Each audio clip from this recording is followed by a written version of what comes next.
This show is brought to you by Tracker. That's Tracker. Never lose anything again with Tracker. Listeners to this show get a special discount of 40% off of your first Tracker device.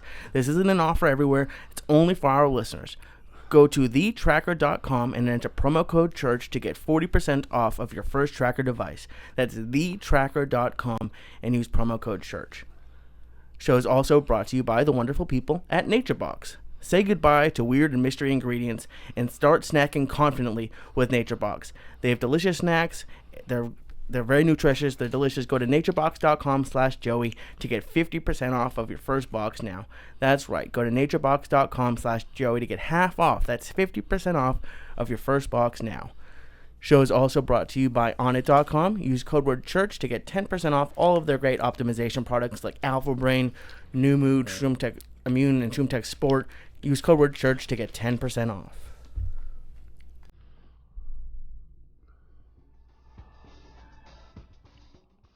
Old school cocksuckers.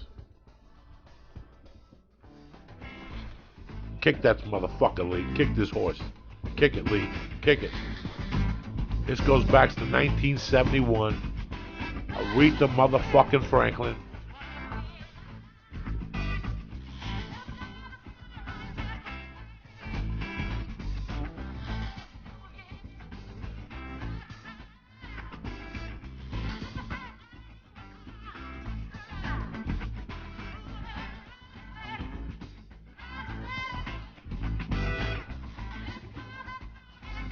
Here you go, cocksuckers.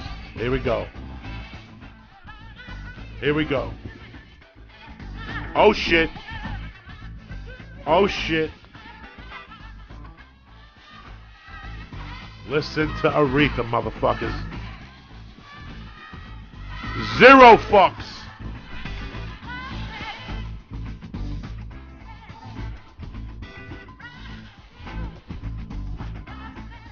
Are you fucking kidding me? This is when black people were fucking black people.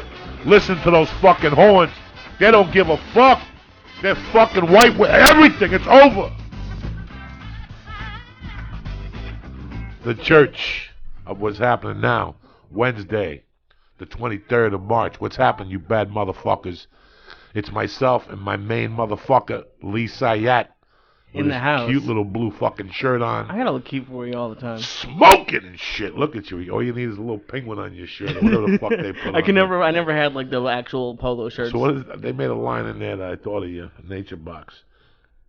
Are you sick and tired of mystery fucking ingredients? That's Lee's favorite fucking line. I can't win, Lee guys. loves mystery ingredients. Even when I'm trying to be good. So it's like today for lunch.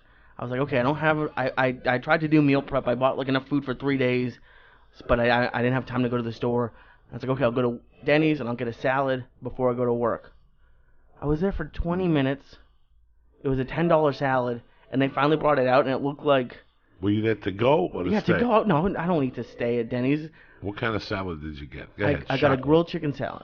Oh, that's all I got. Yeah. And it looked like the homeless guy up front who was begging for money. It was his How salad. brown was the salad? It was brown. It wasn't even like put together at all. It was just like they just threw lettuce and a little bit of avocado and chicken and whatever else in the bowl.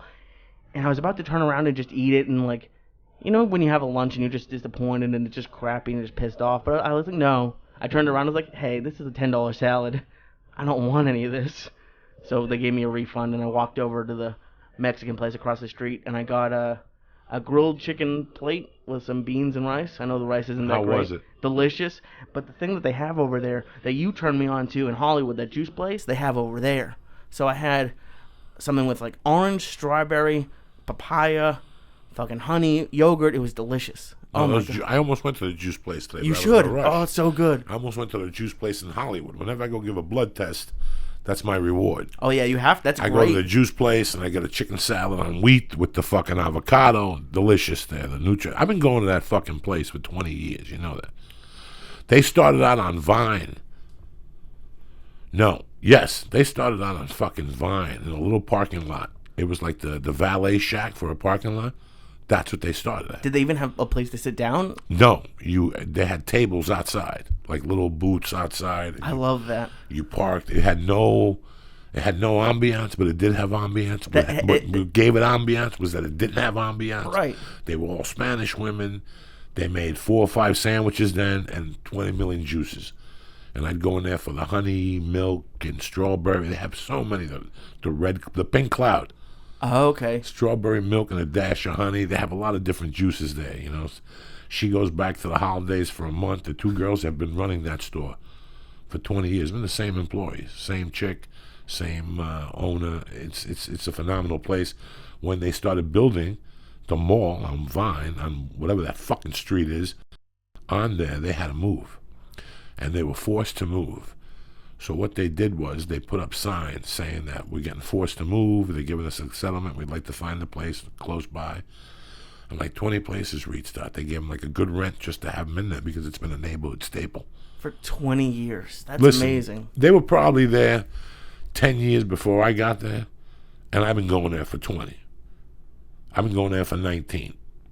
So I discovered them like the 3rd day in fucking Hollywood. And it's crazy. In Hollywood, it seems like a lot of places raise their prices just because it's so expensive to be here. A juice is $4. It's $8.50 for the sandwich and the fucking juice. They have a lunchtime special on a bag of chips. I never get the chips because I'm full from the chicken salad on whole grain with the fucking fresh avocado. And the juice, by the way, they always give you the whole pitcher. They give you the whole blender, okay? Yeah. So you have 2 fucking... These are real people. These aren't these fucking Gentile corporate... And they cut the fruit in front of you. You see them. This isn't like fucking, those frozen things that Jamba Juice, whatever the fuck that is, that nuclear fruit that you think you're eating healthy, and it's just fucking sugar. Do you ever do the Mexican fruit stands on the side of the road where they cut it up? Always. Always. I go in there and I get the fruit, but you can't let them put the chilies and the other shit. I tell them not to put it in. I don't like the white stuff. But if you're in a bind... and you're traveling around L.A. and you're hungry, just to hold you over a bag of fruit from those things for $4, and they chop it up for you, and it's all fresh. I had them do because like they the do mango, because they do mango. It's fucking delicious. But they have like lime juice and all the pepper and stuff that I don't like. So I had them do orange and pineapple. And I just had that. I just was eating that all. That was delicious. People say, it's got the fruit in it, the sugar. You know what, man? I lost a lot of fucking weight eating fruit. So. Whatever. You know what I'm saying? But I'm happy. It's better than M&M's. The last fucking 9 days have been death.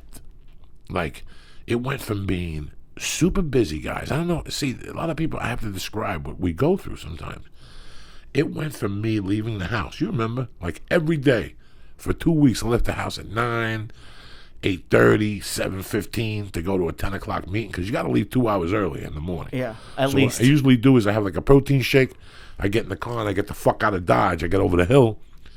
I get down there and I eat breakfast, and then I go to my meetings. So, you know what I'm saying? But next week I have meetings at 4 and shit like that. The last 9 days have been death. So I've been writing, but no comedy writing. But I do little things. You know what I'm saying? Like I sent my first fucking thing to Gordon. So at least I got one of the chapters out of the way, which I've been going over. Now I'm writing the intro to the fucking book. So little by little, we're putting this book together. Now it's coming together. I don't have a lot of dates in the summer. A lot of people mad at me because I'm not going to a lot of places I usually go. I had to cut my schedule in half this year, guys, because I have a lot of things going on here. Plus, I wanted to keep working on the podcast. We got the new studio. So please understand me that these come around. Once 2017, I will do all those cities I'm not doing this year, whether it's Minneapolis or Utah or it'll be a better show too. Don't you think it'll be a better show? Listen, man, I hate what they do because they want to book you every 12 to 11 months. I can't write that fast. And lately it's been like, you go into fucking writing slumps. And what happens is, it's like being a salesman, okay? When you're a salesman, I come talk to Lee, all right? So if I talk to 10 people, okay, and I'm selling vacuums. Okay. Okay. One person might buy that day, but 3 people are going to buy, but they got to talk to their significant other. Or they're waiting for a check, or they're waiting for their tax return, or they're, you know what I'm saying? So you make these sales now. You just follow up with them, tell them about your deals and your specials. The same thing happens when you write comedy. You have 15 or 16 things you're throwing out there. And you wait till one of them bites, and then you write following them. And meanwhile, you're still trying different bits and shit's not working, so you're just getting rid of stuff. And then you visit it again, and some night, it's a Thursday night, I just get to town, let me visit it again. And if it doesn't work in front of a real crowd, I get the fuck rid of it. Lately, I've been getting rid of everything. So eventually, I'm going to get 3 bits I'm going to bite into, and then I build an hour, and then it becomes excitement again. You said for the last 2 weeks you haven't really been doing any comedy writing. Are you actively not doing that, or do you not have anything you want to write right now? No, I've been not comedy writing in the sense of taking a joke and writing it out. Okay. Comedy writing in the sense of getting up at 5 like I did today before I had to leave at 7 and writing for 2 hours, just little notes. And this morning I got some good shit. You know, I'm trying to get stuff that's personal to me. When I talk about topical shit, I don't like it no more. I'd rather talk about personal shit to me and how I learned the thing from it and we all laugh. So that's what I'm trying to put together. So you just have little fires, and all of a sudden one of them really catches fire, and one of them another catches fire, and all of a sudden you go from having nothing to having 40 minutes. And now you elaborate it on more, you put it out there on the road, and it grows into something. Okay, that's interesting. So that's what usually happens. Right. It's just, you just keep putting stuff out there. And all of a sudden one catches a bigger fire than the other one. The other one's good, but not what you think it would be. And then you twist it around and you bring it out there again. And that's why I try to go to Flappers in the Comedy Store and the ha-ha when I'm home. Just last night I fucking passed the fuck out, so. Yeah, you didn't get it. Oh my God, I was wiped out yesterday. Is it because you like sometimes we'll go to a show and you'll tell me after that, oh, I didn't think that was that great, even though from me sitting in the back you were getting laughs and it seemed like it was going well.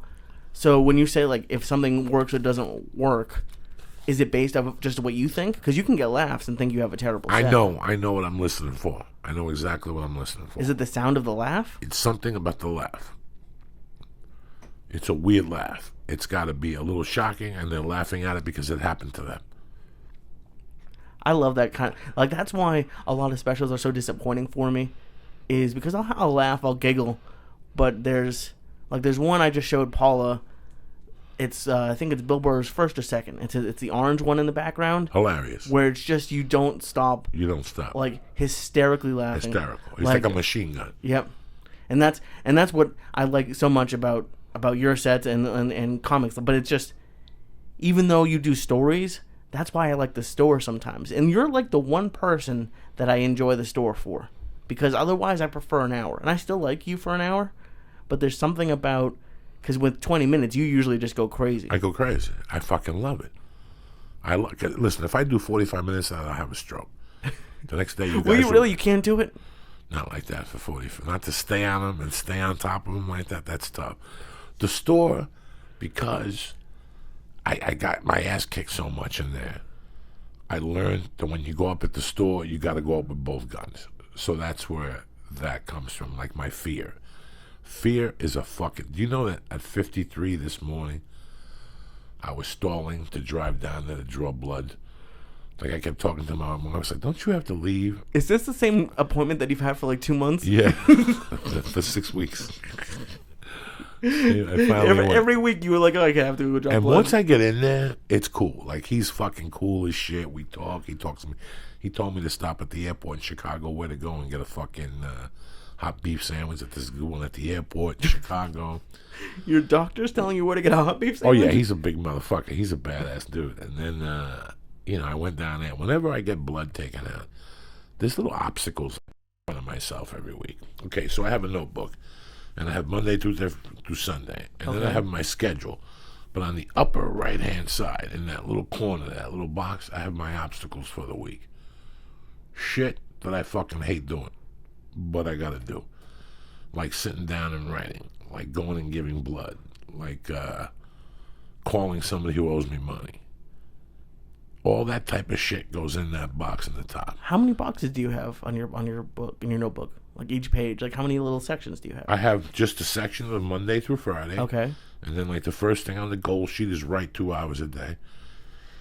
And then you'll have any appointments from 9 to 12 early. And then usually I just put BJJ at 12 o'clock. Just because if there ain't nothing going on, I'm going to BJJ. And then I usually have a 1 o'clock or a 3:30 phone call. And then I'll put 8 o'clock the podcast, 10:30 Comedy Store. Anything that has a comedy thing, I put an asterisk next to the day. Why? What does the asterisk mean? When I wake up in the morning, I want to remember I'm doing a set that night. I'm getting old. So that means I have a set. So at the end of the week, I count how many sets I have. And then on the upper right-hand side, right there, in every notebook, there's a little box. And the letters there. Sometimes I put the calls I have to make.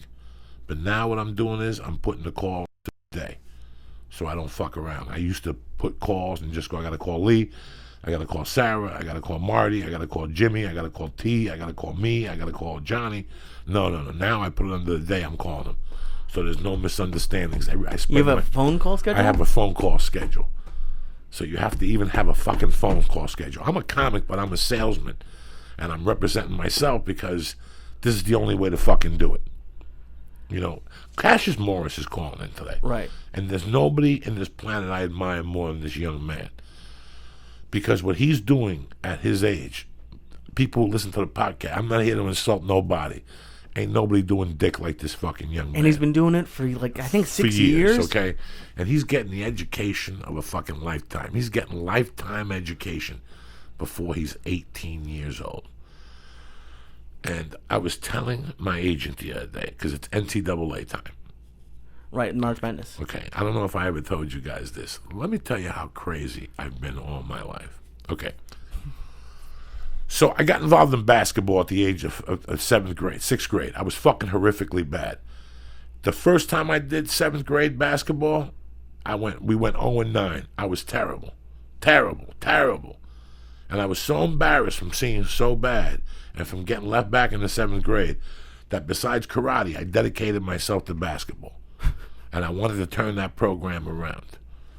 So the second 7th grade year, we went like 4-3. All right, my dummy year when I made my comeback. That's I know, what I was laughing, but I can't. I know. I don't give a fuck. Hey, I'm a fucking moron. It happens, and you accept it for what it is. Hey, you were getting pussy in 7th grade. I didn't get. No, I didn't get pussy. I was dry humping her. That's what's sad. I got left back over fucking dry humping a bitch through a pair of fucking pants. That's what's embarrassing. We're all fucking jerk offs. I'm the king of the fucking jerk offs, especially at that age.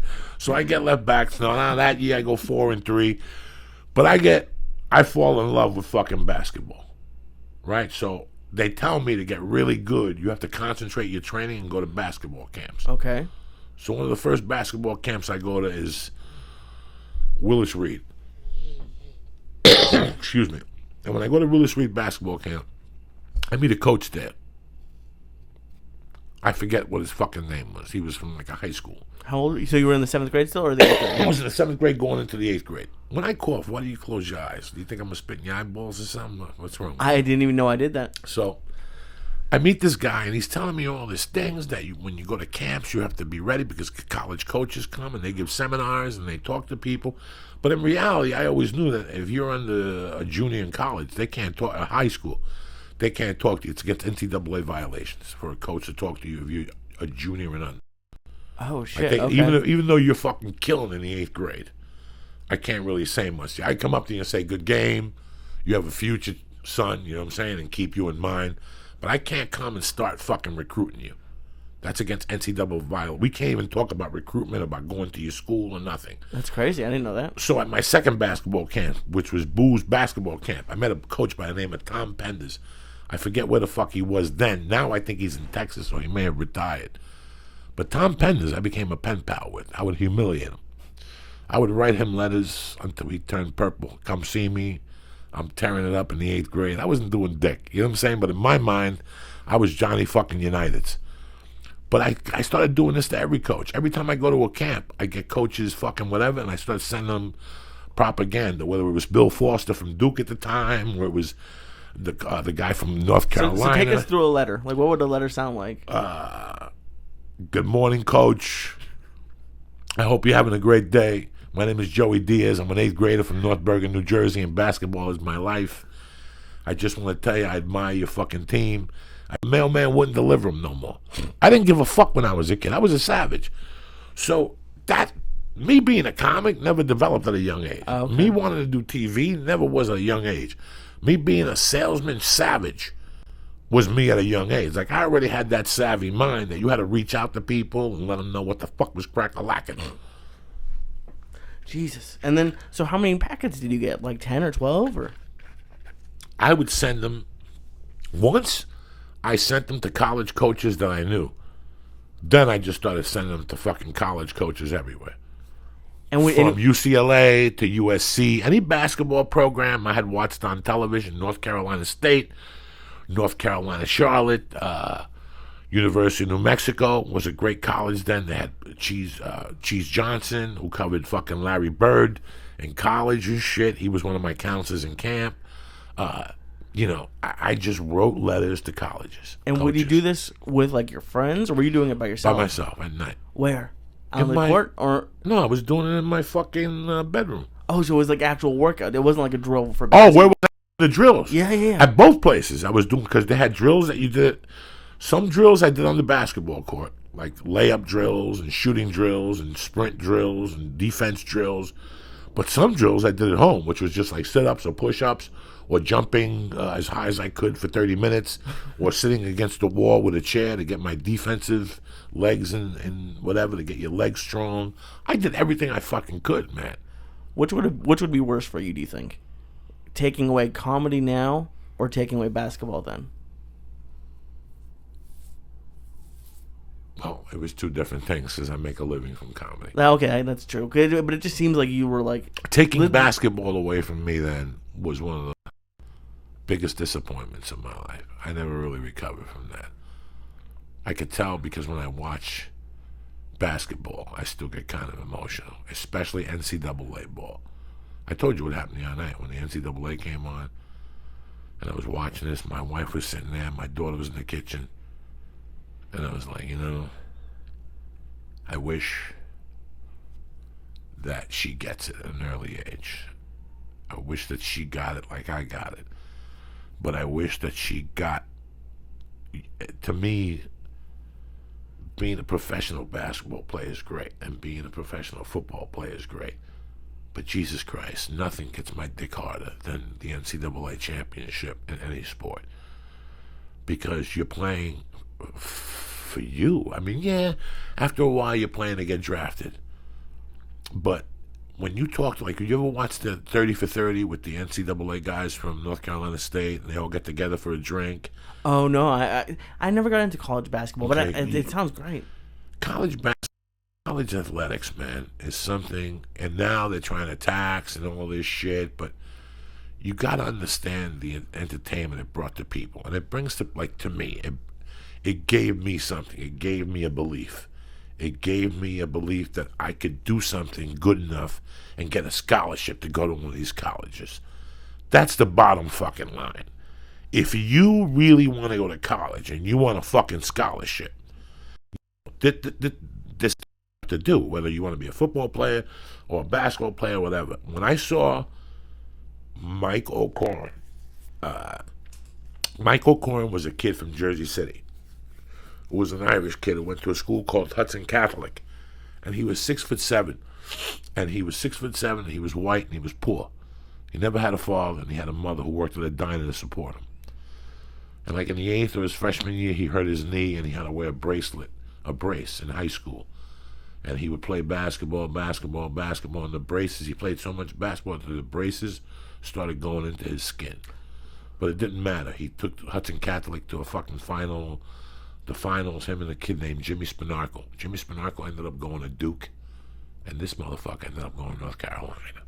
Oh, no way. Okay, so way before the Hurleys from Jersey City went to Duke, the kid who opened up that connection was a kid by the name of Jimmy Spinarco from Hudson Catholic. Now, in Jersey City, you had powerhouses, Hudson Catholic and St. Anthony's. St. Anthony's is the one you see every year in the high school. Bobby Hurley, Bobby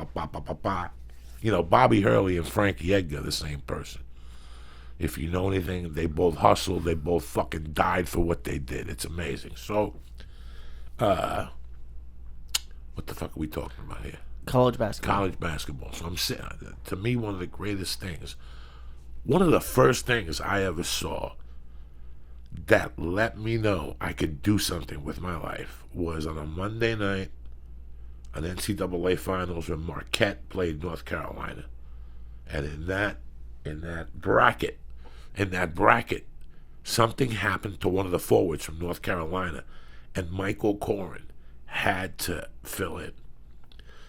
In the Final Four, my friend, which is one of the biggest platforms in the United States year after year, Yeah, it has to be one of the biggest sporting events. This white motherfucker, Irish kid from Jersey City, scored 31 points as a freshman.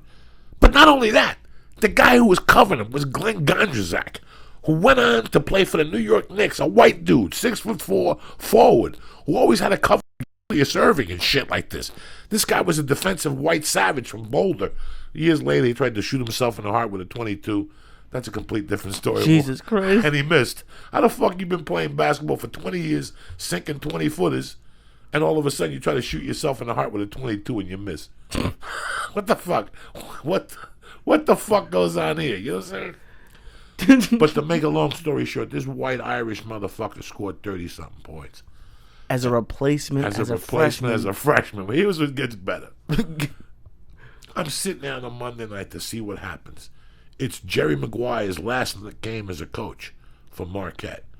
And North Carolina has to play him. Go look it up. Okay. North Carolina, Marquette. What was the final score? What year was it? Fuck, it's got to be 77, 76. Sorry about this, guys. My allergies are on fire today. I'm dealing with shit. I had to go. I'm going to the doctor Monday at 2:45 for the nose doctor to figure out if this is allergies. Do I need the surgery? It's the fucking Afrin. The Afrin's fucking me up completely. I think the whole game is on YouTube. I know it is. Or if you want, click on the game, but give me the sport. The score? You want the box score? Yeah, the box score was what? Okay. So it was 67-59. Marquette won. Marquette won because it was the coach's last game, and they won for him. Great team. Jerome Whitehead, Butch Lee, fucking bad motherfuckers out of Marquette. And they played against North Carolina, and they beat North Carolina. But it didn't matter. It didn't matter to me. Something happened to me that let me know as a human being at that age. What year was that? 77. March 28th. At the age of fucking 14, something happened that night that let me know that I could do something in my life. When they said, and I'm starting forward for North Carolina. Okay? Starting forward for North Carolina, Mike O'Corin from Jersey City, New Jersey. No, they said, starting forward for North Carolina from Jersey City, Mike O'Corin. I can't tell you. I was just overwhelmed. Like my body broke down. Like I was going to shit my pants. Like just everything in the world. And I knew right there I wanted that for me. I knew that I wanted to be on that stage someday. Not comedy-wise. And not as a television guy. Not even close. Just in the finals of the NCAA. So when you were writing those letters, you believed that I fucking believed. Yeah. I started, when I saw that, I believed that I could get out of my situation, which wasn't, at that time, wasn't a bad situation, but I believed that I could get myself into North Carolina, that I didn't have to be a burden on my mother. I really fucking believed that, guys. Forgive me if you said it, but did you know Michael Corn, or just the fact that he was from Jersey City? After years later, I met him and explained to him what had happened, and he looked at me and like fucking swelled up because he knew. He didn't have a father growing up. His mother worked at a fucking restaurant as a waitress, and she saved her tips to buy him fucking. In those days, it wasn't Nike sneakers. It was a sneaker by the name of Ponies. So if you didn't have Julius Erving's limousines for the feet, you had to have Ponies. Do they have that game on YouTube? Can you put the beginning real quick to see if they say it before my man calls in? Would it be a problem real quick? Well, I'll just to see. If not, we'll turn it off. Yeah. But that's what gave me, that right there let me know, right there, in my life, that I could do something. And that's all I wanted to do at that time. That was it. I knew that that's what I fucking wanted to do. No, I think they start at the tip-off. Do they do the lineup after that or no? No, I do a tip. Well, show the tip-off. I'll show you what this fucking guy looked like. He was a skinny white dude with bad fucking skin. But looking at him, you could tell this motherfucker was dangerous. And look who it is. It's my childhood friend on the phone, Sabatino. Listen, I'm doing a radio show. Can I call you when I get out of here? I'm telling these motherfuckers about Mike O'Corin at North Carolina when he was a freshman. These motherfuckers don't know. I'll call you back, Sabadab. I love you. and Mickey and Jackie Galoon. These motherfuckers don't know. I'll call you back, Sabs. I love you, cocksucker. All right, I'll show you who this guy is. Go ahead, start this motherfucker. You see 31 right there. He was all over the... Look, you're watching? He was right there, right from the tip. Look at 31 That guy, and the baby blue suit on. You see 31? That was my idol right there. That white dude would fuck you up basketball-wise. This was a kid from Rocky Mountain, North Carolina. That black kid was a bad motherfucker right there. This was a great... Fucking Walter Davis went on to play for the Phoenix Suns, and he was a... Looking for it. Look at this shit right here, cocksuckers. 3-second violation, no basket. Yeah, this was my shit. You can turn it off. This was my shit. This was what got my dick hard, and I didn't stop after this. This was it. This was, for me, like reading Ladies and Gentlemen, Lenny Bruce. Like, it just... I couldn't believe it no more. I couldn't fucking stop. But that was my inspiration right there. Watching that kid, them say his name from Jersey City, New Jersey, because I was from North Bergen, right next door. At that point, did you know that he was going to be playing, or it was a surprise? You were just watching the game as a fan. I found out mid-season that there was a kid from Jersey City playing. I always wondered what had happened to that kid. You know, when I was a kid, I read the papers. I delivered papers, and I used to read the paper about these kids from Jersey City. And Spinarco, first of all, had a 4.0 average back then. Like, he became like a big-time attorney. He played for the Sixers for like a year, but he was too white and too small. You know, he was 6'2". It doesn't happen. We had another kid. His name was Jackie Galoon. He was a white kid from Jersey, from West New York, New Jersey, which is all Cuban. But he was a white dude. He went to school where Rudy Sarzo went to school, Memorial High School. Oh, cool. Jackie Galoon was another bad motherfucker who was 6'1", who his claim to fame was playing basketball on national TV on a hit of acid. He ended up going to South Carolina. He did not play. Yes, he did. But this little white scrawny dude from Memorial, ate up Butch Lee, that black dude from Marquette. Yeah. He ate him up on national television, and that was his claim to fame. Whenever I'd see Jack Galoon, he'd go, dog, you know me, I ate up fucking Butch Lee on national TV. He didn't go make it the pros because he was too short and shit. But you didn't see, there was two dribblers I remember growing up. A, motherfucking Pistol Pete Maravich, and B, Jackie Galoon. When I say dribble, I mean, you know. No, I know what you mean. Dribble the ball. What are you giggling for, like a moron? Because he played an NBA game, or a call, whatever it is, on acid? That was his claim. But he never told nobody, like the baseball player. Only the fucking insiders knew. Like, we knew as kids that was... Because he'd always be on acid on the courts. Oh, my God. There he is. Thank God. There he is. Oh, shit. What's up? Oh, shit. Look at you. What's happening, guys? What's up, Cassius Morris? I love the fucking room. Thanks, man. You got Kiss all over the place. The trailer repping the church, you know? Oh, shit. There's my dog. What's going on in your world? Oh, man. Nothing but good stuff lately. It's been wonderful. How about you? Same shit here. Just watching you doing stuff. So what are you doing over at Rick Bronson's? I met Rick just over a year ago now at a Bert Kreischer show, and I introduced myself, and I asked him to do my podcast. We did it. Next thing you know, I was at the club more and more often, and Miss Pat actually helped me get a job there. So what do you do over there? I'm a door guy, and I run the sound booth as well. Do you really? How many nights a week? About 3-4 nights a week, and I get a lot of weekends. I've got to work with Ari, Sam Tripoli, Bert. It's been beautiful. Fuck. If I had a warrant, if I didn't have a warrant, I'd be up there with you smoking bazookas, the whole fucking thing. You know what I'm saying? Corrupted. Hey, anytime. We have a new picture of you in the club now. I've been waiting for you to come up here. Good. How's your family doing? They're doing great. How's your sister? She's good. All She's 9th, 10th grade, something like that. Just had her birthday. My mother's birthday's today. So what'd you guys do today? You go to like Olive Garden or something like that? Yeah, extra breadsticks, you know. All right. So what concerts have you been going to lately?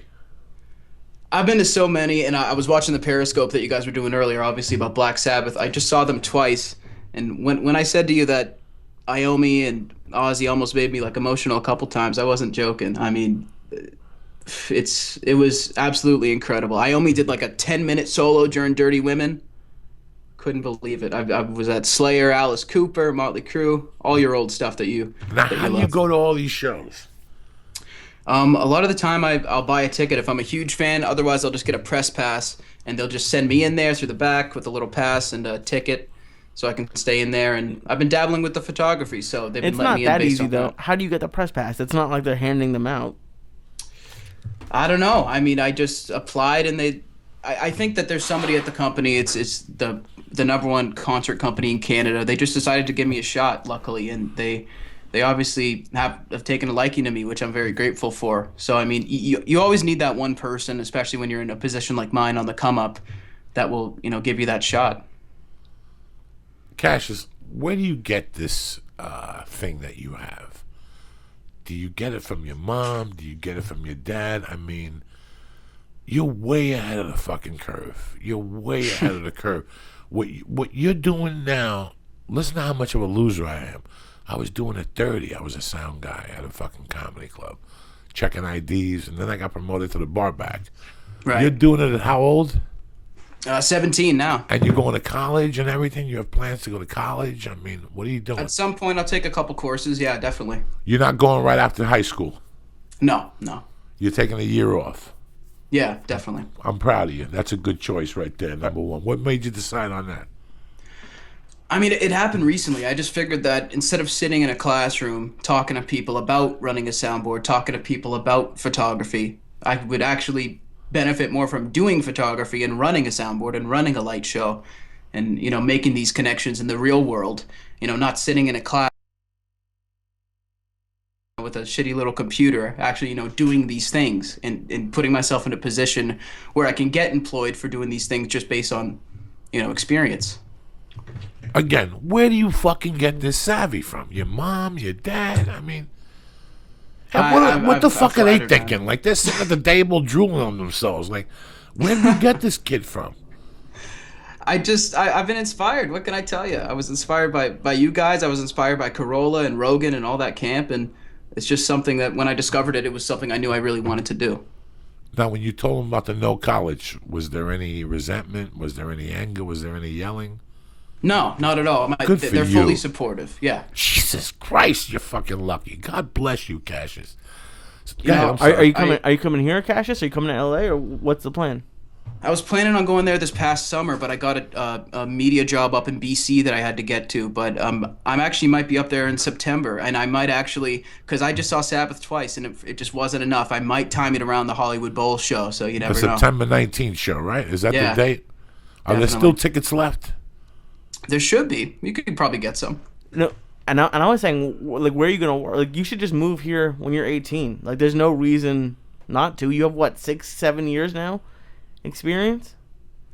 There's 6, 7. I think it's coming up on 8 now. I mean, it's been pretty crazy, but that's definitely the plan. I feel like LA is just kind of calling my name at this point. I'm just waiting for the right circumstances, What is in your sights right now? What are you looking to do right now, Cassius? Like, what is it that you want to do? If you move to LA, what is the ideal job?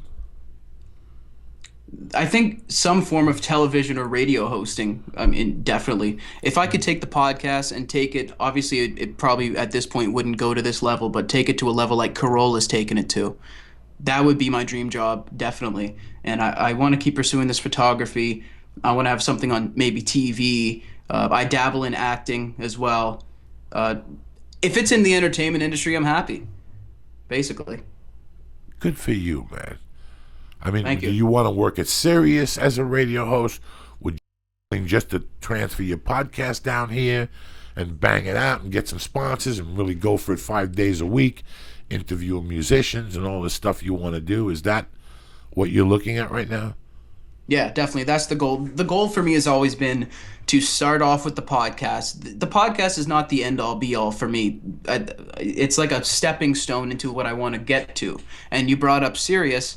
That's where I would love to see myself. I'd love to take the podcast, build a listenership, so that when I do get on some kind of major platform, I have some people with me. So that's not just a brand new show that will have no listeners. I already have some people there. You're way ahead of me, even like already. But what I would say, man, is I think that's a mistake. I think like the podcast is where like you've been doing it I'm not saying you can't do that other stuff. He but could that's- still do the series Fuck and yeah, still you do could the still podcast, do it, but just still and give them both two different flavors. absolutely. And maybe Yeah. make guys like me on the podcast that you course. couldn't usually put on Sirius. You'll have more of a if you're living in LA, you'll have more available guests, and they can be in person, and your podcast will skyrocket when you get here. And you're I young. sure hope You're so. out every night. How many shows do you go to a week? At this point, it's like at least one show a week. It's like 4, 5, 6 shows a month. And who was the last show you went to see? The last one was Slayer, and I was up in the photo pit with Kerry King up there. Come on. I was. What's that? Come on. It was crazy. I mean, I feel very, very lucky. I don't take any of this for granted. I know there's people that would, rock fans that would kill for this opportunity, and I'm one of them. Now, what about school? What do you do at school now? What time do you have to be in the morning? You know what? I've been actually taking a little hiatus there. I'm looking at online courses and such. I'm just not the kind of guy that can get up at 6 in the morning and go to something like that I'm not necessarily interested in. However, I am still interested in, of course, finishing my education and taking it, obviously getting my diploma and stuff. So we're looking at a new way around it, I guess you could call it. So this would typically be your senior year, correct? Yeah. Okay, so you just took the senior year off, sort of like I did. Yeah. I took, I found something in August, and it filled voids, and I said, you know what? As much as it hurts me, I got to drop out for a little while just to get some wind under my feet. And I eventually went back, and eventually I got the diploma, but no, you're doing the right thing then. But if you got a job at 6 in the morning, you get up at 6, correct? Of course, absolutely. no worries If Sirius is calling me at 6 a.m. saying, "Hey, we want you down here," I'd be there at 5 a.m. And what kind of serious show would you have? Would it be music, comedians, I wanna do bands, both. everything, the whole fucking kabang? Yeah, I see these shows that are kind of separated into different categories and such, and that doesn't really work with me. I want to play a Nas song, and then I want to play a song by Aerosmith, and then I want to play a song by A$AP Rocky or whoever. I want to mix it all up, and then I want to maybe interview an astronaut and then interview a comic. I just want to do it all. I would love to see you like on VH1 or something doing your thing. Even Yeah. VH1 is for older fucks like me. Maybe they should put you on MTV where you fucking belong. They can put me anywhere they want. I'll Yeah, be there. MTV's threatening to go back to music, correct? Well, I think so. I think they are, and they should. They should, and they are, and whatever the fuck. So, I mean, you'd be the guy to lead them into the next fucking world. Well, that's a really nice thing to say. I really appreciate it. Listen, man, I watch you. There's two guys who really know music. And John Wolfe is good with music. Well, the Wolf, yeah. Bobby Sharon's good with music. You're very good with music. Thank you. I see that you're out. Listen, man, when I was 16, 15, I was out. Going to I was every night. When I went to see James Brown, I went to see the B-52s. I went to see Pat Benatar. When most guys would go, "You're a fucking fag. How can you go see that?" I loved the music. I'd go see a Spanish band. I didn't give a fuck. In their prime. I just wanted to get inspired. I remember the first time people would say to me, "I can't believe you went to see Judas Priest. He's gay." I didn't give a fuck. You think if you saw him sing and do his thing, gender it disappeared. I didn't give a fuck what he was. No, of course. But you're lucky, man. You're living this fucking life that most people dream of. You're not doing drugs. You're not drinking. You're not, hurting nobody. And you're way ahead of the curve, my friend. I'm trying to stay there, and the kind words really mean a lot. I mean, I couldn't appreciate it more. No. I wanted to really know your review on the last couple of shows you've gone to see, and I could tell by everything Sabbath really blew you away. Absolutely, it was like the second that curtain dropped, they opened up with the first song, Black Sabbath, and it was just. Ozzy was just seeing those guys. I mean, these guys don't have to be there doing this. This is why it matters so much to me, is that these guys have known each other since they were like, my age, back in the 60s. And they're up here jumping up and down in their 60s. When he should be at home in the jacuzzi with Sharon right now. He doesn't have to be here. And it's I'm so lucky to be able to have my generation and the people that are my age that still enjoy this music get to experience it still. It's unbelievable. How did I hear the music is fucking phenomenal. I hear they Incredible. sound, what I've seen on YouTube, what I've watched, the shows from Chicago, people have been posting shows, and just what I've seen on YouTube is fucking mind-boggling. It's incredible. The sound is just to the T. And right now, I got to be honest with you, I'm on the fence right now because I always feel like I'm too old to be at one of those shows, but at the same time, I'm not fucking dead yet. And I'm the type of guy that I've been looking online. I'll pay for those fucking tickets. Well, you don't have to stand in the mosh pit and like go crazy, but you can go and enjoy yourself. Listen. Exactly. You someday Cassius Morris is going to be 50, and he's going to think of this story. And I don't know. Cassius is a nice kid. He's up every day. He's posting. He's doing podcasts. He's interviewing people. He loves Kiss. And he goes after him like a fucking savage. You know, I read that you're at the hotel and you heard Ozzy at the hotel. I mean, you don't stop. That was crazy. That's relentless. You're like the fucking kid from that movie. You're like that kid living that fucking dream. 1 minute he's in San Diego interviewing the school newspaper, and the next minute he's on the road with fucking Led Zeppelin and shit. Whatever the fucking guy's name is. Almost famous. But at the same time, you're seeing these, you know, when I was your age, I saw Sabbath for the first time. Man, in their prime, too. No, they were done. Oh, really? They were done. Technical Ecstasy Tour or something? No, Never Say Die.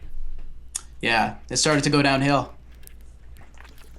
I had been hearing about this band. I had probably 2 of their albums. I had Paranoid. I had Sabotage. And I had bought Master Reality, but I can't lie to you, it was still a little too dark for Uncle Joey. Didn't want to go into the void just yet. I didn't want to go into the void just yet. And there must have been, I went over with like 3 kids from high school, but when I got over to the Garden, I must have counted 40 kids from my high school. Yeah. And it was, I seen these, and everybody was fucked up. We were all on mescaline, and, you know, we had met at 5 o'clock and smoked 40 joints, and you know. 24 Budweisers? Yeah. Oh, my, nah, in those days, it was nips. I wasn't a big drinker. I would get dizzy and pass out, so I had to, like, calm my beers. I'd buy an 8-pack, but drink 4, like 3.5, and dump the other ones and shit. But I just remember going to watch the first band. It was Van Halen. Man. And in those days, you didn't go to watch the motherfucking opening band. You just didn't. Most people still don't. But now, people were like Van Halen, and we went, and it was this fucking crazy guy, this other guy jumping up and down, but they got you. And then Black Sabbath came on, and I can't tell you how at that time, my mom was still alive. I was still doing my game. I was having a good time. They were just, the sound was horrific. Ozzy was off key. He was fat as fuck. He had the big beard at that point, right? He was fat as fuck. I don't remember if he had a beard. He was fat as fuck. He was sloppy. He was drunk. Iommi was angered about something, but the high of the night was, you know, like, and I kind of remembered, and then somebody reminded me seeing Bill Ward snorting off the drums. Oh, man. Like, I had never saw that, and I was on. Like, after that, years later, somebody, I think Timmy mentioned it to me. He goes, remember Bill Ward snorting off? And I still remember where I was. I was on the side. But by the 4th song, you would hear him, like, guitar things going wrong, like, and all that shit. Really? And you could just tell. It was just, Ozzy wasn't happy. I think they sang Junior's Eyes, and he didn't like it. He goes, this is a fucking jazz song or some shit. You know, it was just... What did that do to you as a fan? Like, them sucking so bad? It wasn't that they sucked so bad. Like, I'll tell you who sucked real bad when I saw him the first time, Aerosmith. Like, I expected something out of this world, and 3 junkies came out with 2 other guys. And they just were going through, it was like a high school band. Like you just heard different things. The highlight was when Joe Perry broke the guitar and people went crazy. That was it. And I went to see Ted was great. That was my first concert, Ted. I went to see the Stones at your age from the Some Girls tour. They were unbelievable. Foreign opened for them. They were unbelievable. I had gone to see the New Barbarians, which were the Stones without Mick Jagger. They were phenomenal, great experience all around. And all of a sudden, I go see Black Sabbath, who I had heard so much about. Like I said, I had 3 of their albums. I really didn't know the whole catalog, and they were mediocre. Right. But it didn't matter. I went home and bought Never Say Die, and I bought Technical Ecstasy, and I bought Sabbath, Bloody Sabbath, and now, and they took me out of a dark place. Like, when I think of Black Sabbath, like when I play Sabbath, Bloody Sabbath on a Monday morning, that means I'm going to war, bitch, this week. Like, that's just, that's it. Like, there's no big looking dick and back. a smile. Yeah, it's a big dick and a smile, Jack. When I put Sabbath, Bloody Sabbath on a Monday morning, that means you better be on your best behavior. You better get the knife ready, because that's what that means. You're going to war. And you're not sick of any of these songs by now? None of these songs? Did you see my excitement tonight when I was listening to Children of the Grave and Fairies Wear Boots? It was just as exciting for me. So when I see Cassius saying that he was at a fucking hotel and he heard fucking Ozzy's voice, Jesus Christ, what do you think I fucking feel like? I feel like an asshole. I felt like an asshole because it turned out he was sick that day and he actually canceled the show, so I didn't want to bother him, but it was crazy though. Did they redo the show there? They did. A month later they came back. I drove 3 hours to Calgary to see the one show, saw the other show here. Both were worth it. And you mentioned Children of the Grave. I will tell you, that's the best song. That's the song to see if you're going to see them. Don't miss that one because they got fireworks. Ozzy's jumping up and down. It's insane. Ozzy's jumping up and down. He gets on his hands and knees. He's bowing to the audience. The guy's like 70. You know, it does something, doesn't it? It really does. It does. I thought I'm not gonna go see that old man fest. And I'm like, wait a second. They carried me through the darkest times of my fucking life. How am I gonna go pay my fucking respects? You know how many hits of acid I did to Black Sabbath Sabotage to bring me back from, Old man fest. What other songs did they play? Really? I'm not gonna lie to you. What other songs? I looked up their set list. Yeah. It is fucking phenomenal. You're such Tremendous. a nerd for music. Get the set list, Lee. 2016 Black Sabbath tour set list. Let's go over it with Cassius, because this is my little fucking brother who knows what's I got more trust in you, Cassius, than half these fucking music critics. They don't know dick.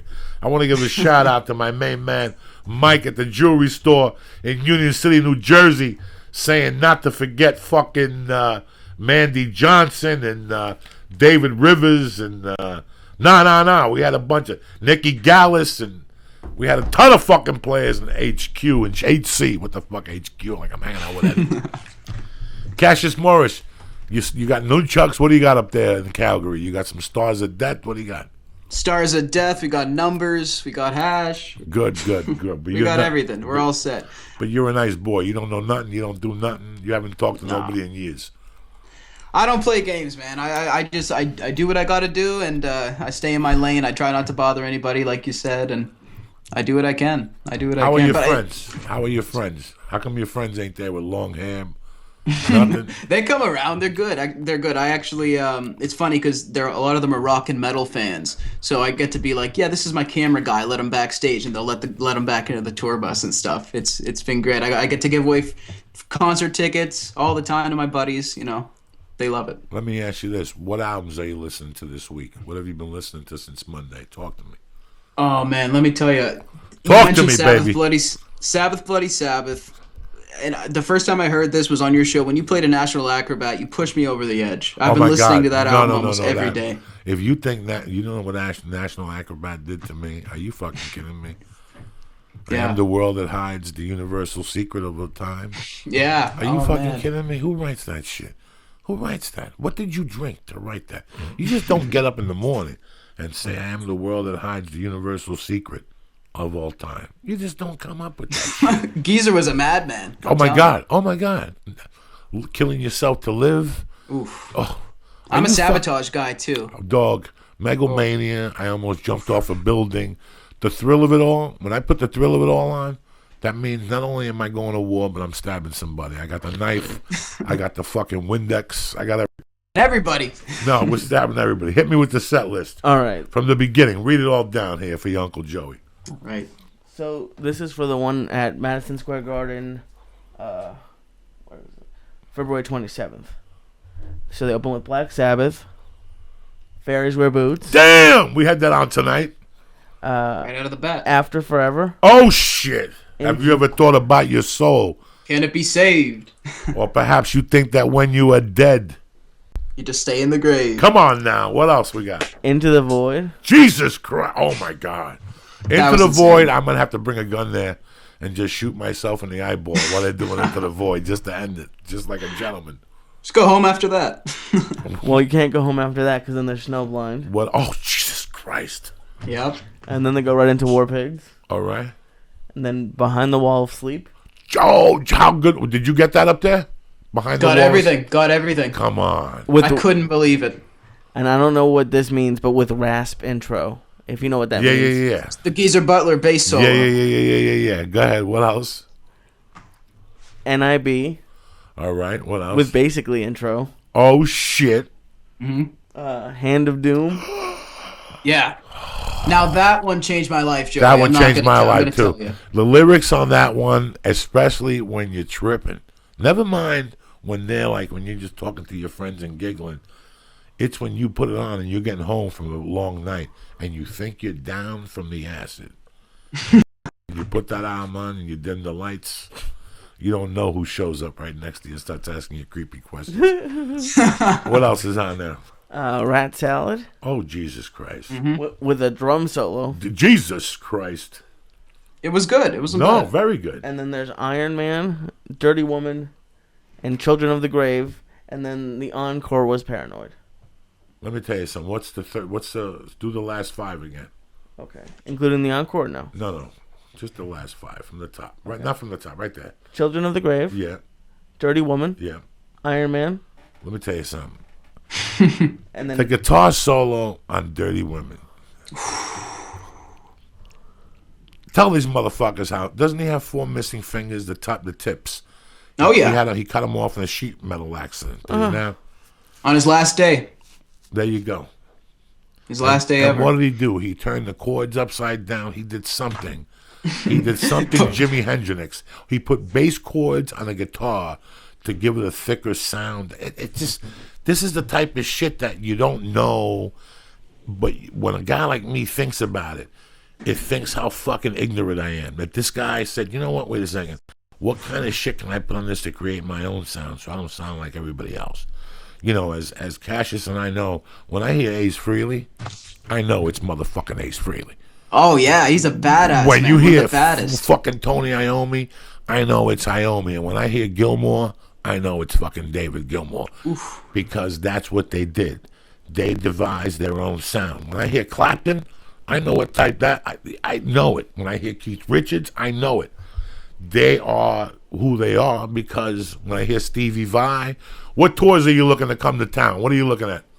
What shows are you fucking hoping come in so you could rock them out?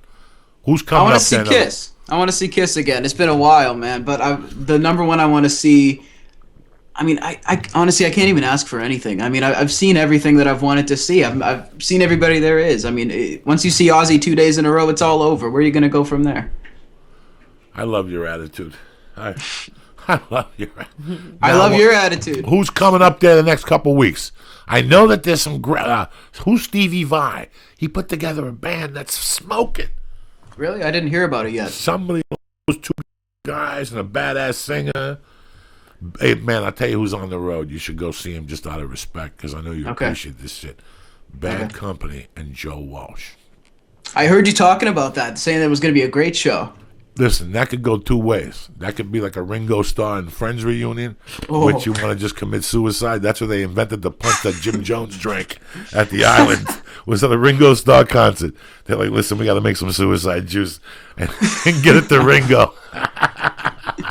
Finally. So fucking, but it could also be like, listen, I know Bad Company is going to knock your pants off. Of course. They've got, I haven't found them at Atomic Records. You know, Desolation Angels, Bad Company. Bad Company is a classic album, but Yeah. there's one of them, Burning Sky, or The Sky is Burnt. But yeah, something like that. That's a fucking masterful. That's a great band. They were so Yeah. good, they were on the Led Zeppelin label. They were managed by Peter Grant. A lot of people don't know that. Oh, they do know that, and they don't give a Frenchman's fuck. But if you don't know, now you fucking know it. You know what I'm saying, cocksuckers? That guy was a pimp. That guy, and the singer from that has a wig. He got thrown out the first time for kicking the guy in the mouth, and he's a black belt in karate.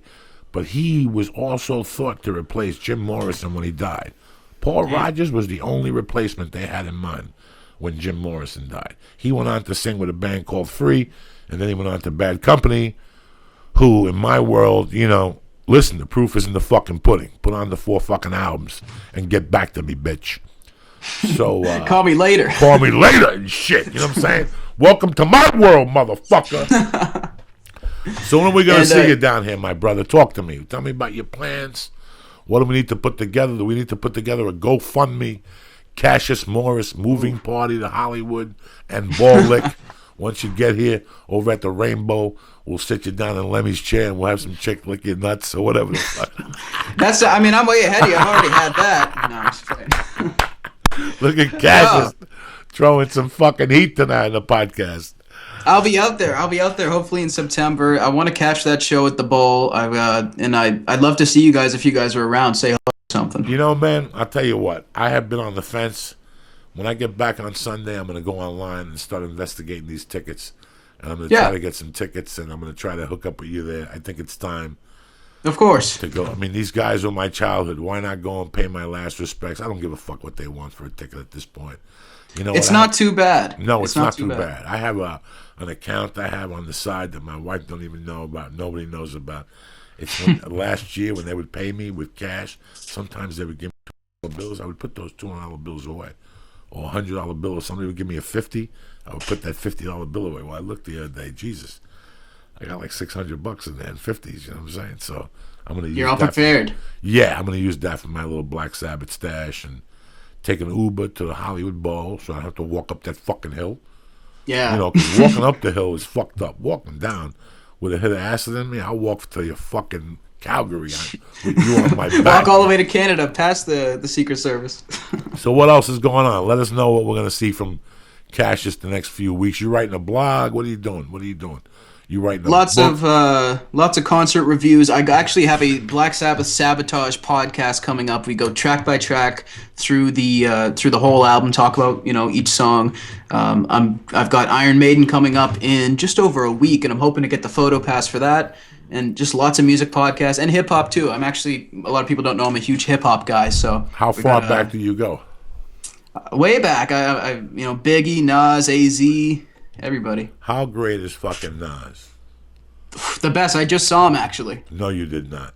Front row. And how good was he live? It was incredible. He came over, pointed at me, said, "The world is yours." He killed it. And it was outside in a hailstorm. I forgot it was hailing.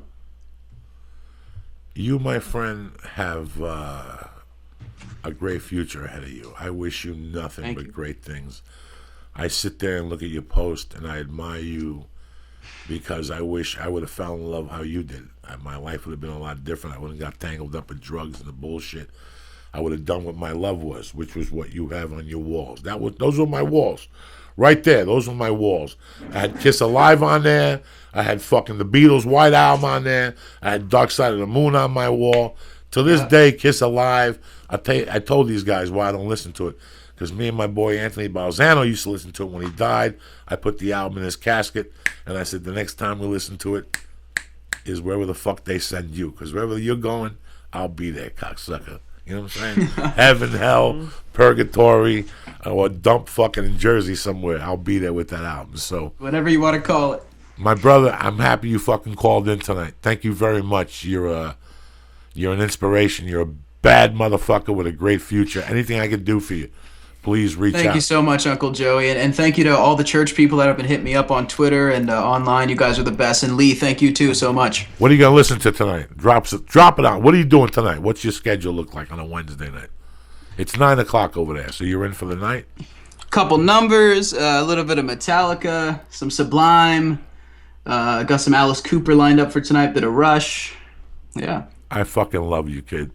Have a great night, my brother. Keep doing what you're doing. You need something, you call us, all right, brother? Thank you. Thank you guys very so much, man. You're an inspiration, brother. Bye, buddy. Thank you. That was you guys take great. care. Thank you. You too, my friend. What do you think about that, Lee? It was great. And you want to stay in on the fucking weekends and get no sunshine. That's it. No more of that shit. No more of that shit? No more. That's it. I don't care if you got to put a fucking hat on. What? Nothing. I'm just. It started to hit me during that. I know that was he's great. I had him on my podcast to talk about his podcasting. That kid is a great kid, and Jesus, you think of how many directions you could go to a kid like that at that age. Right. Those are the years. Those are the years that if you fall in with one dude, I stole a car, whatever. That's it. And to see him with that head, thinking ahead of the game, he's not being fresh, he's always respectful. Well, his dad's a police officer, I believe. Yeah, no, but they watch him. They've given him freedom at the same time to do what he's wanted to do, 30 years ago, you couldn't come home and tell your dad you were dropping out your senior year. He would smack you in the fucking face. They would call you a loser and make you join the service. Oh my! I think it's even newer than that because my mom, if I had tried to drop out, would never have let me. But he's been doing it. I think since he's 9 or 10, so he has more experience than I do, than most people do. Like I was talking about in the beginning of the thing. We got into college basketball the other night because I'm watching this, and I was saying to myself, I hope that Mercy, my daughter, gets it at an early age that this is the route to go. That the route to go is in high school to get good grades and pick a sport or whatever the fuck you want to do, play the flute, golf, tennis, whatever the fuck it is, and strive to go to a great college, get a great education. But the whole thing is to strive, to make a mark, to leave your name on that college wall, to do something, I dreamt of that. I didn't give a fuck about the pros. Do you think I wanted to be a pro basketball player? All I wanted to do was step in that fucking circle and for them to say from North Bergen, New Jersey, at fucking forward, Joey Coco Diaz. That's it. I would have had a heart attack. That's it. It wouldn't have mattered. My performance, it wouldn't have mattered. What mattered to me was I got to that circle. I never got to that circle, man. That'll haunt me till I'm fucking... And I could tell you 20 excuses. The excuses was I was a fucking pussy. I gave up. I let somebody beat me. You know what I'm saying? And somewhere unconsciously, I told myself I'd never let somebody beat me again, especially when I realized what had happened. At that age, I didn't comprehend what had happened. I just didn't like it no more. That was bullshit. You just don't like something no more. You just don't like something that you've given your heart into, that you've run up hills, that I used to ride a bike with a basketball between my legs. Me and that kid Sabatino that called, me and him been playing ball. He's going to call the podcast next week and tell you motherfuckers some fucked up fucking stories. I'm going to have him, because his mother was my lunch teacher, the lady who gave me sandwiches at the fucking lunch place. So anyway, but that's what I want from my daughter. I hope she gets the understanding that, that's what's cool. That's what's fucking cool. In my world, that was the coolest fucking thing. It wasn't music. It wasn't smoking weed. It wasn't, going to a concert in those days. None of that mattered to me. I liked music and everything. And I put Led Zeppelin on while I was practicing basketball. But my world was that. My whole focus was that. To go to a college. After I got left back, do you know what I felt like? A fucking retard. Only retards get left back. Retards get left back, if you fucking think about it. You got 4 quarters to make it happen.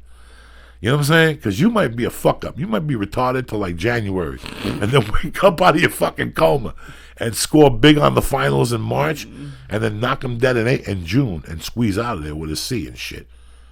They'll fucking watch you for a while. You'll spit out a couple D's. Your mom will make you wash some dishes.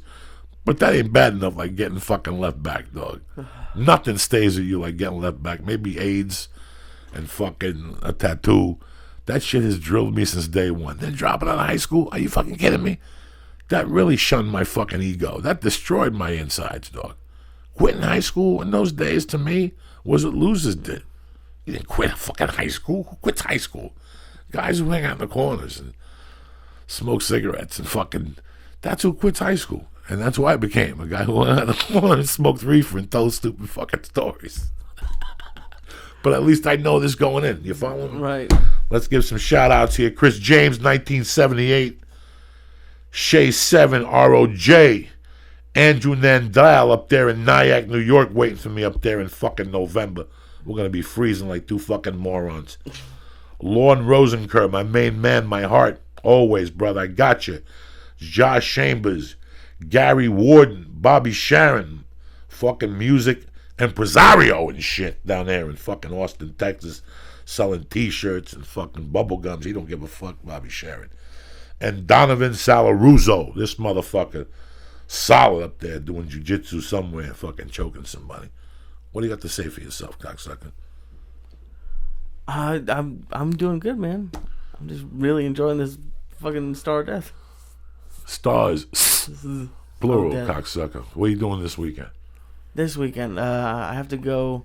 Paula's having like an event for her law school, so I have to go get a suit. I haven't put a suit on forever. Did you buy a suit yet? No, I have a suit, but it was like when I was super fat, so it's like getting taken in, which felt nice.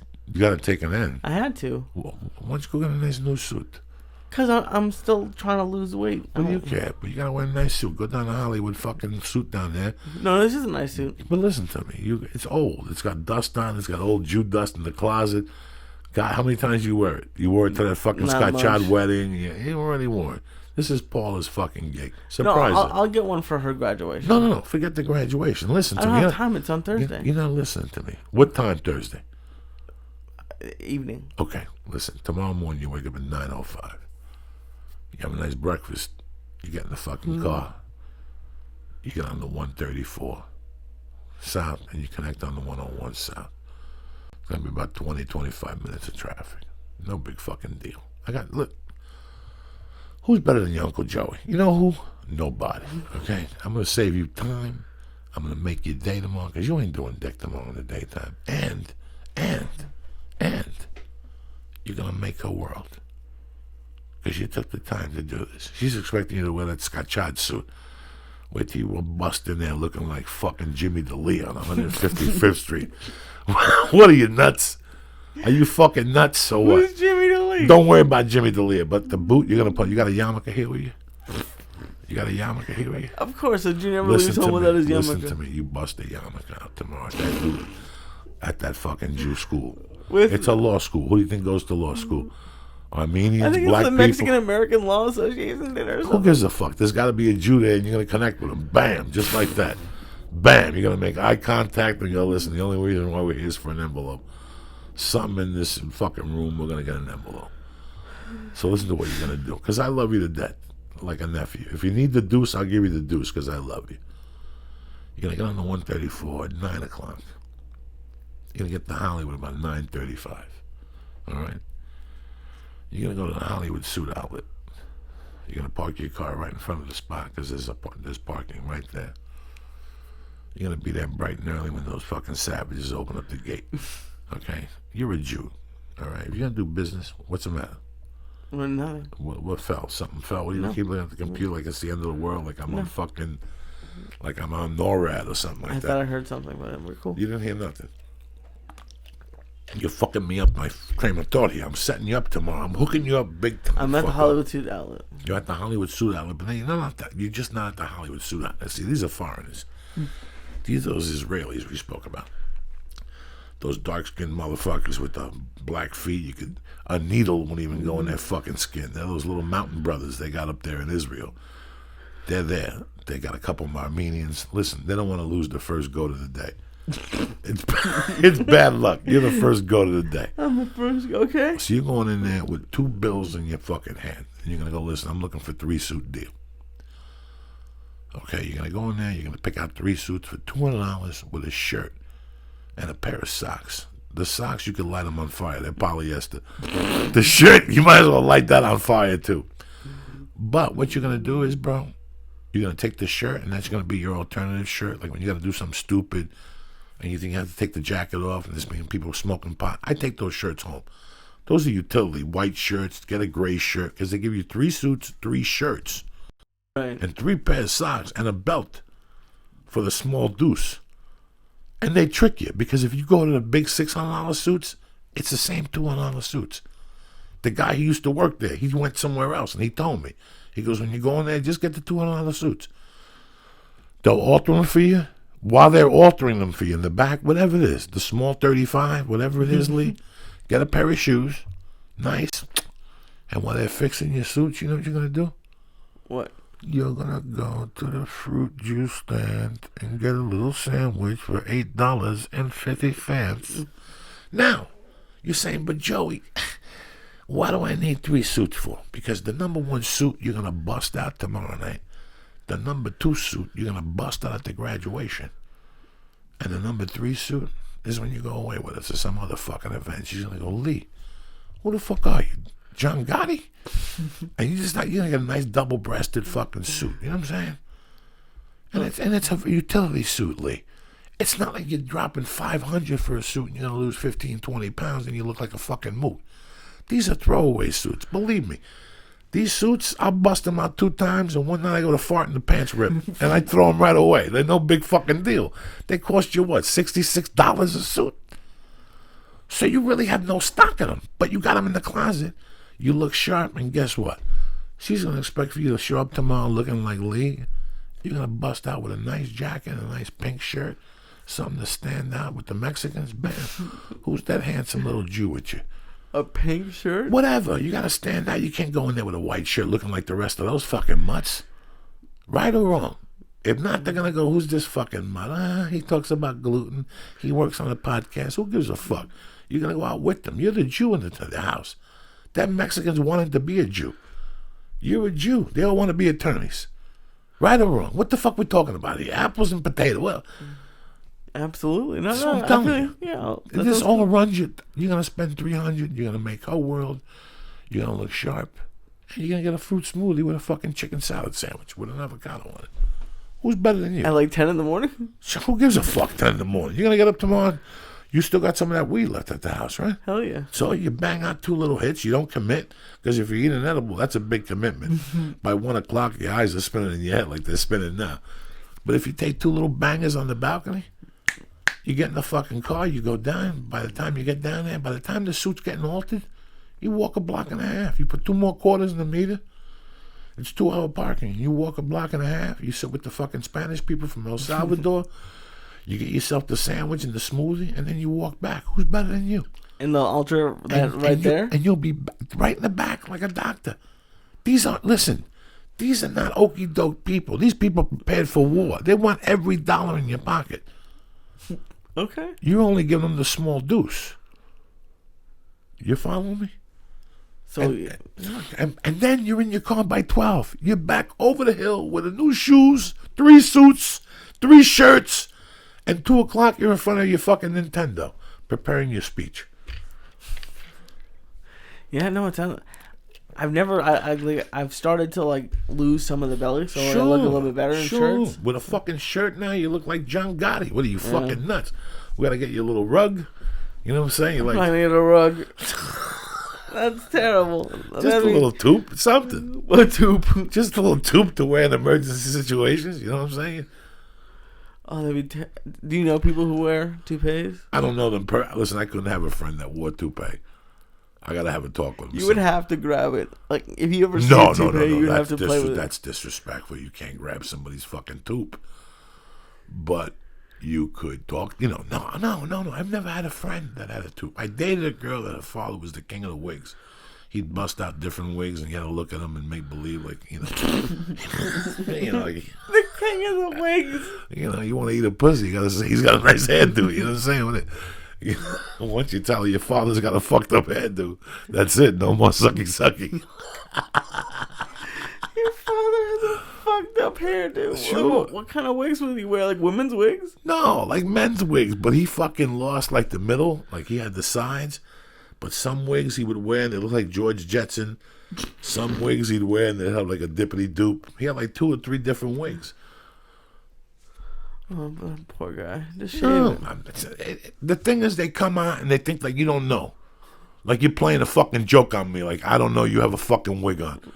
If I put a wig on, I go somewhere like deep, like Michael Jackson deep. Like Michael Jackson had a wig.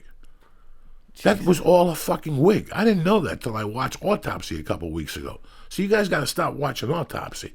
That's the show on real TV. They got everything. They had Jimi Hendrix dying on there, what happened to him. They had what happened to Jim Morrison. They reopened up the caskets, everything. Do you know people are getting beard transplants now? Because like some hipsters are unsatisfied with their beard. So it's like an actual medical procedure. So what do you do? I think they probably do the same thing like they do for like they take it from the back of the head maybe. I don't know. I'll have to do the research, but it's an actual medical procedure. Listen, let me tell you something. I'm not gonna lie to nobody here. When I was a kid, I played football in the 8th grade just to get in shape. And to put tape on my fucking legs, they told me how to shave my legs. I shaved my hair. My hair never came back. I'm not a hairy guy at all. I got like 3 or 4 hair. My ass is hairy. I got a patch of hair under my left shoulder, but besides that, I got no hair on my back. I just started getting ear hair now at 50. I'm not a fucking hairy guy. But I gotta tell you something. I couldn't fucking grow a beard. Never. If I wanted to. I don't think I could grow a beard. How long you know me? It would take me a month to get what you have on your face right now. Yeah, I think that's normal. No. You shave 3 days. You look like some fucking burglar. I don't shave a fucking week. I get 3 little fucking cat hairs. How long did it take you for the grudge match to grow that? A month. Wow, yeah, that's slow. A month. I have no hair. So I get it. This is going. The hairdo is going. Any day now. Look at it. It's going. I don't give a fuck. No, that's fine. I don't give a fuck. I don't give a fuck. It's won me good. Listen, I'm lucky on a lot of guys. But if I was bald early on, I wouldn't have. You're great. You accepted it. When I had that conversation with you 3 years ago, you were like, what? I was bald in high school. I knew what my fate was. You weren't gonna. No. Did you at any time think about wearing a wig? Was there any depression in your life? No. At all? No. I'm not gonna get girls. Nothing. Not at all. Well, I mean, maybe that, but I didn't have any control over it. So that's something I. Did you use Profish in the beginning? Yeah, when I was young. Did they give you a prescription for it? Or but then they found out that it kills your libido, so they took me off it. And it's kind of expensive. And I tried the Rogaine. I tried everything, but what's the Rogaine? I've done foam. They have drops that you're supposed to put on your scalp a few times a day, but no one can remember to do it. Of course, it doesn't work. I love doing this now. So I have to just be better about shaving like every other day because sometimes it gets too long. But this is great. And you shave in the shower with the steam on? No, I shower and then I get out and shave. What are you, retarded? What do you mean? No, you shave in the shower. Get yourself a fucking mirror that doesn't fog up, okay? Okay. And when you shave, you want your pores to be fucking open. Yeah. So you throw that hot water in your fucking head. You're in there for a little while, right? You go in the fucking shower, right? Right. And you take the fucking shampoo first, and you wash your hair. And then that washes the fucking elements and it goes into your fucking body. Then you take your fucking toothbrush and you brush your teeth really fucking good. In the shower? Fuck yeah, the water. What toothpaste on your toes? I've come on my toes. What toothpaste gonna do? It's probably good for your toes. What do you have against just standing at the sink? Because what do I want to get out for? Why am I gonna burn water 2 times? I'm in there already. Let me bathe and everything. So I just fucking hit those teeth harder than a motherfucker. Everything. Above, the back. When I'm out there, I just do light brushes. When I'm in the shower, I fucking take that stick. I brush the back of my tongue. I almost choke. I fucking the tongue, everything. Then that comes out. Then I get the fucking conditioner. I put that in my hair. Then I get the loofah. And I put the soap on the loofah and I loofah fucking everything to get all those dead molecules and all that dead fucking got skin off. I'm sweating coke from 1984 and chemicals and fat and fucking chicken sandwiches and whatever the fuck I eat all those years. And right now your pores are open. You're open. So right there, boom, you take that shaving cream and you wipe it. You put it all over your fucking head. You don't need a mirror. What mirror do you need? Right here? You just go like that, and then you just go to town. You don't even need a mirror. You just go back with the heat on. The hot water is hitting your hair. Your pores are opening up.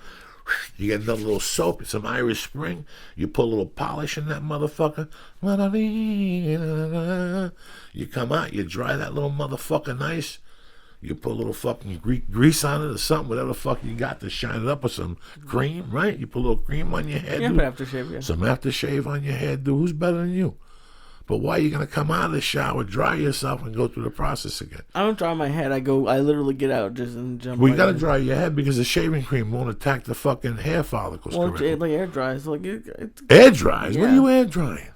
I don't know. I'm fucking. What is wrong with you? Are It you works.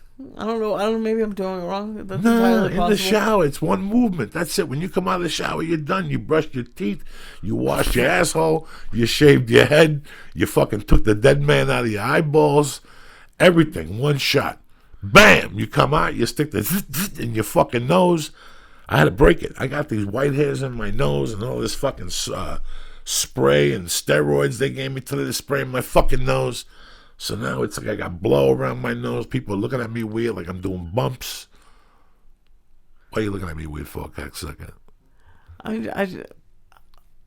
I've never thought about doing anything. Like I know people do it, but I don't do For anything years, in the dog, shower. I just started shaving in the shower 10 years ago. I'm no genius. I'm a fucking moron. Somebody told me once, they saw I was cutting. They go, why do you shave? You're retarded. Shave in the shower with the hot water. It opens up your pores. It slides right through with some nice shaving cream. Okay, I'll get a mirror. Give it a I shot. like a mirror. And you know, yeah, one of those no fog mirrors, and they really fog up. It's a scam, but you just work with it. Okay. All those no fog mirrors, they're a piece of shit. I had a radio once, it blew up. What the fuck? It was like one of those skateboards, those black dudes on skateboards, they're always blowing. What are those things called? The hoverboard. Yeah, they're made by the KKK, those fucking things. Have you seen the videos of them blowing Oh, up? please. And black people always flying to the fucking air. My shoes are on fire. Those hoverboards are KKK propaganda, dog. That's what those fucking things are. Unfucking believable. People blowing up and these idiots driving down the street like nothing's Shoes happening. are on fire. People going on. Jews on fire. Jews on fire. People going on fire in their houses. I saw the one with the chicken on fire. But did you watch the tape the other day of the high school band or something? The dude, the magician with the wand. No, what happened? I'm watching this news thing the other night. Stoned to the gills. I ain't bothering nobody. I'm sitting there and all of a sudden, like, eyewitness news, an explosion at a high school or something like that. And it was like a pep rally. And some dude was out there with sticks with fire. And it hit something. And it blew up. And all of a sudden, you see some kid just go and just fly up in the air. Like he was on a fucking trampoline or whatever the fuck that was. Jesus Christ. Yeah, Jesus Christ, that's the best thing you got to tell me. I had a nice time with you tonight. It was nice to see you. It's going to be fucking Easter this weekend. Steve Simone's making a lasagna. He's back from China. Oh, yeah? He had a great time? I didn't talk to him. I heard he's a little sick. He brought back the Chinese flu, so if you see him, you don't want to talk to him. Tell him you're busy till Tuesday. Tell him to go drink some soy sauce or something. Get that shit out of his fucking system. He brought that Chinese flu back. That shit will never go away. That's why they walk around with the masks over there. Oh, fuck, I didn't know he got sick. So when he comes in here, you got to fucking spray everything down and, wear like a repellent. Keep the door open. Put them by the door. Don't let the Espiritos Malos get in here on Sunday. You know what I'm saying? You got to watch them. Get some Lysol. Spray it. Save the receipt. Okay. Because if not, we'll all be getting that Chinese fucking flu. Next thing you know, I'm in a fucking hospital there. Coughing and shit. Nobody knows what's wrong with me. You know what I'm saying? That's fucked up. The Chinese flu. That's scary. Who the fuck knows, Lee? I don't know if it's a Chinese flu. He could have caught it on the plane in Newark. I'm just saying. He was in China. Right. And he came back and he got the flu. Who do you accuse? Who do you accuse? Probably the Chinese. Okay, then. Then what are you sitting there looking at me like you don't know what the fuck I'm talking about? You know what I'm talking about, cocksucker. Listen, man. I got this company. They call me up with different fucking things. Half the things I tell them, I don't like what I'm doing. Yeah, guys, come on. I don't want to fucking... This ain't... I look at the webpage. I contact my attorney. We talk about it. I talk to Lee. And we're like, I don't... This is an idea that I dig. If you're a stoner, do yourself a favor and listen up, okay? I'm telling you right now. You got smart cars, smartphones, smart homes. Technology has made everything smart.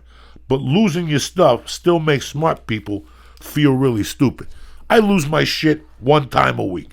Whether it's keys, I always know I bring the wallet up from the car, but I put it in different places. You following me? Instead of putting it in one fucking place.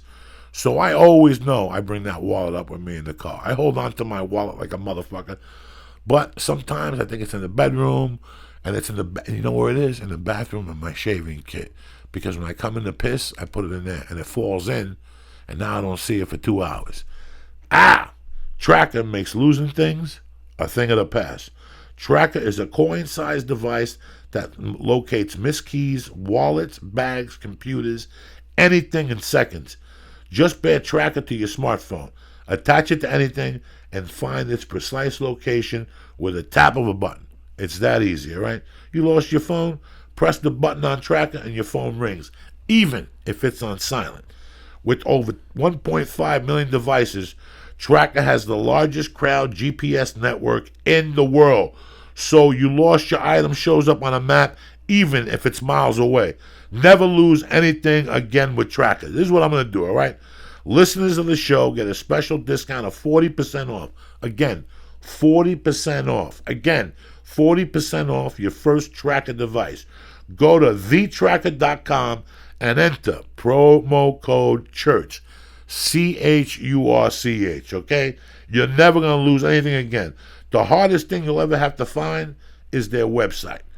Go to thetracker.com right now and enter promo code CHURCH for 40% off. Again, that's thetracker.com, promo code CHURCH.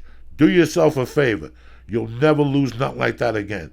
Talk about your keys or your wallets or maybe an album. You know what I'm saying? I don't want my album to get lost. You know, we put them all over the place.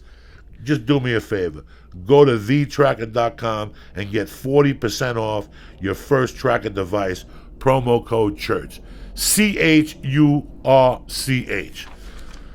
As usual, on it, always there for me. I still haven't gotten my Dolce new whey protein yet. I'm still waiting. You understand me?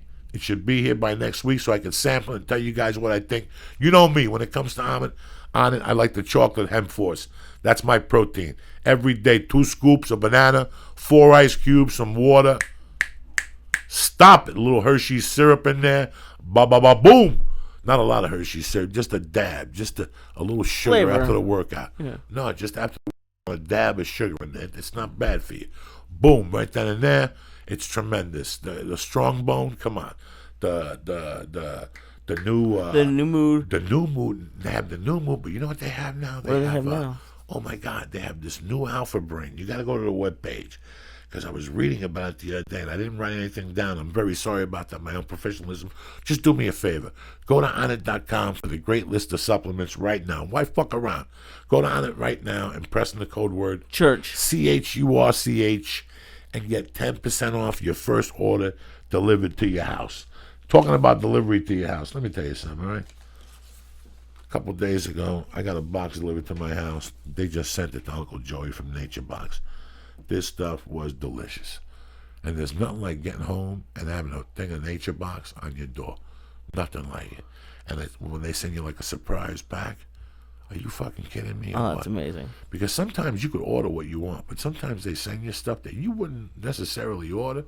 But then guys like you and me smoke a joint, we break into the bag, and they're delicious. They sent me some French toast square. Just delicious type of stuff, all right? You're trying to eat better, but you think nutrition labels are confusing. Nature Box has a snack for that. They've taken out the guesswork and frustration so you could snack confidently and stop wasting time sifting through nutrition labels. All right? You're trying to restrict Bagel Friday, birthday cupcakes, and bake sale Betty at the off. 100 ridiculous, delicious snacks, and they source from all over the world for you to choose from. My personal favorites, okay, are the Pacific plantains, the sesame sticks, the salt and pepper lentil loops. I love all this stuff. Do me a favor, right? Nature Box makes it easy for you to find the snacks you want without questioning what's in them. Plus, they're constantly adding new and interesting snacks for you to discover. NatureBox believes you shouldn't eat something you don't like. So if you try a snack you don't like, they'll replace it on your next box. Bam! For free. Can't do that with other snacks, you know? You never get that. Never. Anywhere Never. with any food. So do me a favor. Go to naturebox.com/Joey right now. Get 50% off your first box. 50% off your first box of delicious, unique snacks without any of the junk. That's naturebox.com/Joey for 50% off your first box of the best tasting snacks in the world. Naturebox.com/Joey, 50% off right now. And guess what? Delivered to your fucking door. Resealable packages. Naturebox.com/Joey right now. I want to thank one more time Tracker. Tremendous. Go over there, get 40% off. I want to thank Onnit. I also want to thank NatureBox. I want to thank my main man, Cassius Morris. I'm also letting you motherfuckers know right up, straight up and personal. Next Thursday, Friday, Saturday, Brea Improv. Lee will be there Thursday night. Tommy East will be there. Johnny Rock will be there. We got Jack Asadurian will be there. He's bringing the Armenians. So don't fuck around. If you need a Lexus, come on down, cocksuckers. Besides that, I love you guys with all my heart. I'm also going to be in Indianapolis and Buffalo in fucking April. So that's it. That's all I got to tell you, motherfuckers. Have a great weekend, and we'll be back Monday night, all right? I want to thank Tracker, NatureBox, and Onnit one more time, and my little brother, Lee Syatt, for making this all possible.